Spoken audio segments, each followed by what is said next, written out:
Ayan, papunta kami sa Cagsawa ngayong araw na to para makita natin yung simbahan nung panahon na tinabunan ni Bulkang Mayon. Ayan po si Bulkang Mayon po. Ito na po yung papuntang Cagsawa. Ayan po, nag-ATV po sila. Ayan. May mga packages naman dyan. Alam ko may 1.5, may 2,000. Ayan. So dito tayo sa main entrance po ng Cagsawa. So ayan po yung mga nag-ATV. Ayan po, narasan ko na rin po yan last 5 years ago, siguro 3 years ago. Ayan, nag-ATV sila. Ayan kami nag-start din sa ATV na yan. Tapos baba kami doon. Patapos na sa pabalik dito. Patapos na rin yung mag-ATV yung pabalik na nakita mo dito. So welcome to Cagsawa Ruins. So ito yung place kung saan ako park yung mga private car. Ito yun, no? Tapos sa gilid niyan, makita nyo yung mga souvenir shop na pwede nyong bilhin at pasalubong sa inyong mga pamilya o kanyang mga kaibigan kung kayo ay mga taga ibang lugar o mga taga Manila o kahit dito pwede kayong bumili po.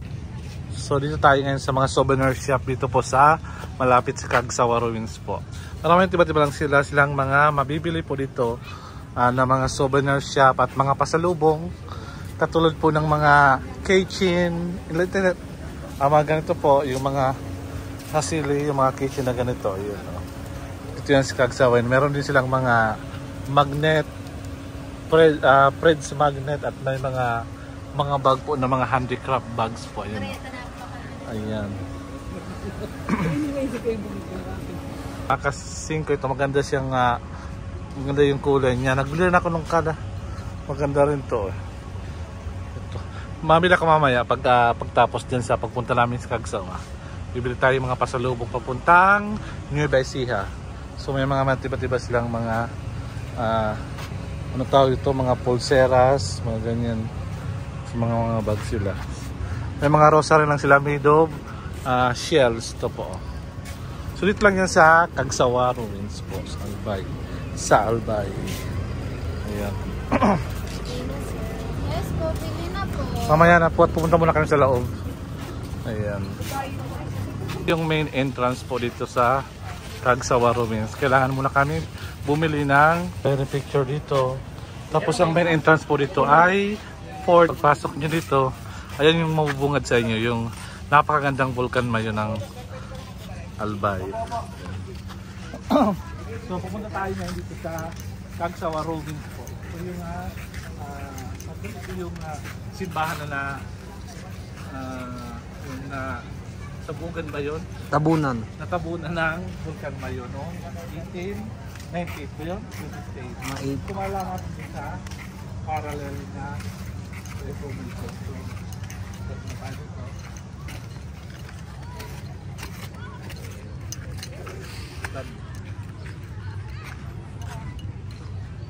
Actually, yung last na punta ko dito is almost 6 years ago siguro yun pagpunta ko dito sa Cagsawa Ruins. Matagal na yun. 6 years, 7 years o 10 years. Basta yun. So ngayon naman ako nakapunta dito. Siguro sa pag-vlog ko ngayon nakapunta ako dito ngayon sa Cagsawa Ruins. Yan po yung simbahan na lang po natira. Yung puri na lang po natira dito sa Cagsawa Ruins po. Nakapunta natin ito po para pakita natin po ito.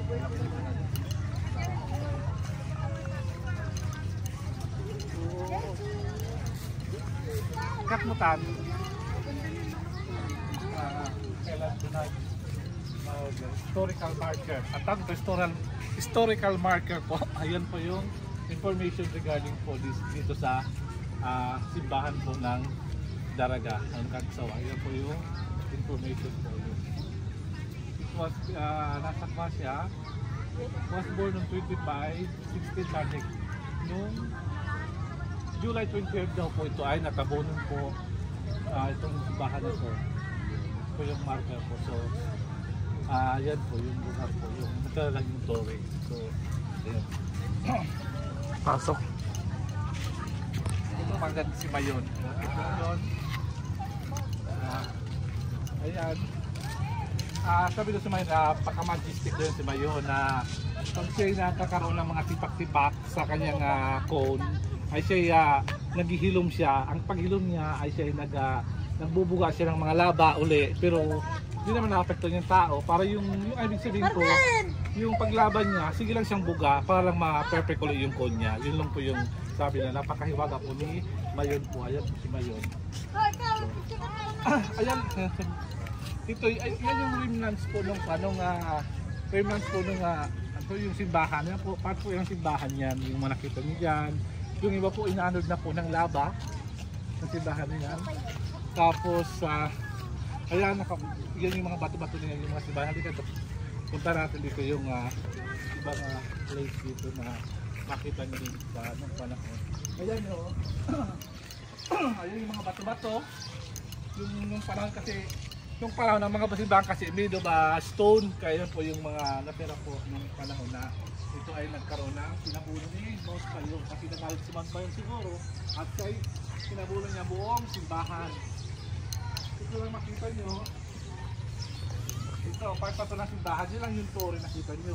Tapos maraming mga, according to the history daw po, marami pong mga natabunan po daw dito na mga nagsimba. Pumasok daw sa loob ng nagkaroon po ng pagsabog yung bulkan. Ito po yung place. Napakalaki nitong place na to. Ayan, yung kasama rin po yan sa mga simbahan na natabunan. Ayan po. Yan po yung, kita mo yung simbahan, yung mga lugar, yung mga bato-bato siya. Napaka-solid din yung place, tapos very relaxing. Ayan, yung place ito. Tapos sa kabila, yung ginawa ito, yung resort ng Kagsawa dyan sa kabila po, may swimming pool dyan. Ayan. Sa atin nung panahon, nung nasa-high school ako noon, nagkaroon kami ng field trip dito.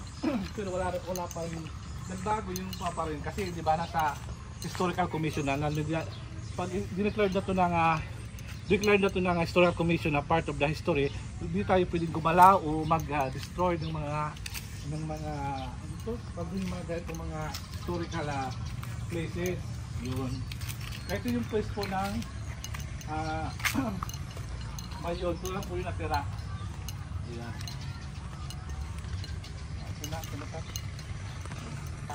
Nakuputan ito yung palabas. Di ba siya alam ko anong mahal ng panahon? Pero tingnan mo siya, napakalaki ng simbahan na to. So ganyan siya. Pero mayroon po sa kwarto siguro po sa mga library o sa mga historical books po ng Kadaraga, sa library, baka mayroon po sila ng original picture po ng Kagsawa Church. So pagpasok niyo po dito, makita, ang magandang may attraction po dito yung kanilang Kagsawa na yung Mount Mayon po. Ayan. Tutong. Ito yung Mount Mayon. Ito yung magandang place na pwedeng napakaganda yung attraction na yung places dito. So mayroon silang mga tindahan din dito na kung nagutom kayo, pwede kayo kumain. Ayan, makita nyo yung mga local tourists, yung mga kalikbayan. Ang iba mga taga dito lang. Picture po kayo? Dito tayo. Sige tahan Saka naman ito, picture ako. So, nagbili tayo ng rep magnet po para kina Kuya Raul. Pasalubong natin sa Daisy. Yun po. Kaya next week, kita-kits tayo doon. Ayan po. Sa patuloy natin vlog ay pupuntahan po natin yung Kagsawa Art Center. Ito po yun. Yung place na yun pupunta natin para tingnan natin kung anong nasa loob nun para at least mabigyan kayo ng information at idea kung anong makita natin sa loob ng Art Center. So, tara po. Sabi yan, diba? Ikaw mo yan. Kung nabalikan, pundong. Dito po tayo sa loob ng Kagsawa Art Center. Tignan natin kung ano ang makita dito sa loob. Tara.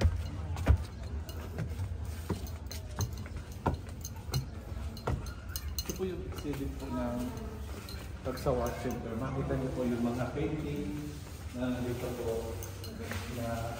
Gusto lang po sa tingin ng painting dito. Ang painting dito. Ito yung pangalan. Ito pa yung painting ni Raul Cedric Baldo po. Yung painting niya, yung parang ito yung mga flowers siguro siya, nag-harvest siya ng flowers. Sabi to, flowers from Alcala. Hello po. Pwede po ang video? Thank you. Kasi ito po yung sa painting din mo na Kagsawar Ruiz. Ito po yung actual painting po nung panahon. Ito yung actual painting po ng Kagsawar Ruiz nung hindi pa po siya natabunan ng Mount Mayon.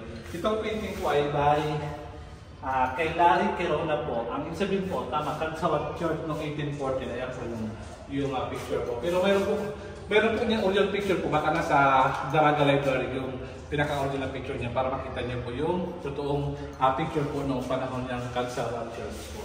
So may mga makita ko po itong mga painting po. Ito po yung Nuestra Señora de la Porteria. Ito po yung bagong church. Di ba tabunan yung church ng Kagsawar? Tapos nilipat na doon sa Daraga Albay, sa main city po ng Daraga. Doon po yung makita. At by next days, pupuntahan po natin yung Kagsawar, yung bagong Daraga Church. Ito po yung napakaganda isa rin mapagandang simbahan po dito sa Daraga Albay. At ito po yung mga painting din po ng mga monk yung siya po ay nagtutog. Kung sabi ko lang sa Tagalog, Putok. Hindi, nagpuputok ko rin lang.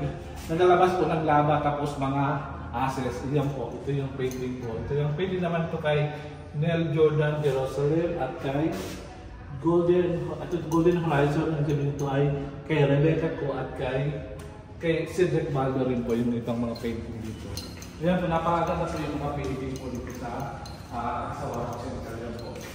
Ayan yung magnanay na nag-harvest sila ng flowers or plants po. Tama. Dapat hapon sa gilid ba yun yan?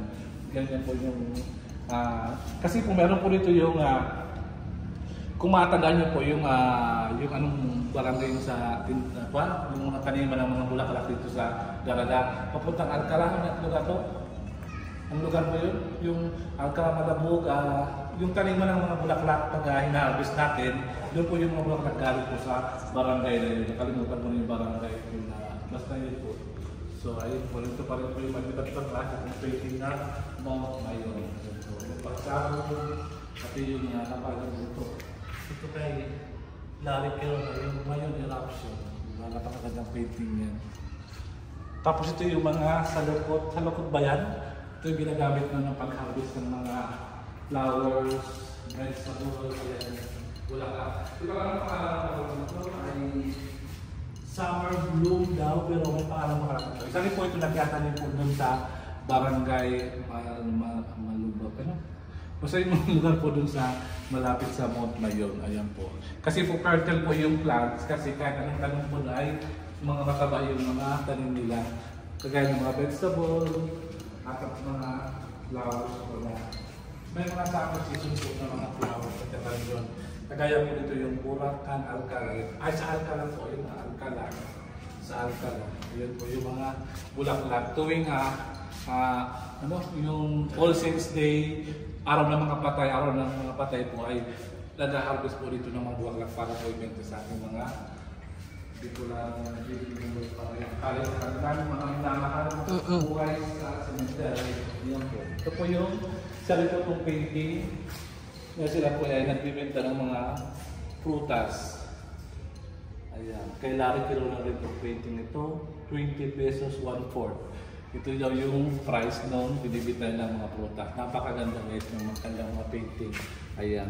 Hindi ko alam kung ito ay binibinta nila or just only for exhibition dito sa Kagsawar Art Center. So ayun po. Ito po yung makita niyo po dito sa kabuuan po ng Kagsawar Art Center po. Mga painting po ng ating kabayan, Bicolano na taga dito sa Albay. So ayun po. So pati po yung mga panahon po. Ito po yung panahon po. Kasi yung bulaklak yung bintahan ng panahon. Ito may coffee shell na ito. Basta ito po yung bintahan ng panahon, di ba? Mga Spanish-inspired na mga bintahan ng panahon. So, ganyan po. So, sana guys marami kayong natutunan sa araw ko sa content na ito at dito yun sa Kagsawar rin. So, sana gusto nyo itong content na ito at sana marami kayong nag-informative itong content na ito para ipakita natin sa buong Pilipinas na gaano kaganda Mount Mayon dito sa Bicol, especially po dito sa Daraga Albay at yung mga painting po nila na in-exhibit dito sa Kagsawar Center. So, yan po ito yung pagpasok mo dito makita yung tarpaulin na Puracos. Yung simple pala na Puracos po. Yung, kung meron kayo information, just contact po. Yung sa bako yung SLD Daraga. Ito po is sponsored by the Salvation Daraga ng Kiwanis Club of Cagsawa and Kiwanis Club of Cagsawa James na ating dito Daraga. Yan po yung mga kasama po sa members po ng club niya. So maraming salamat po at hanggang sa muli at God bless you po. Bye-bye.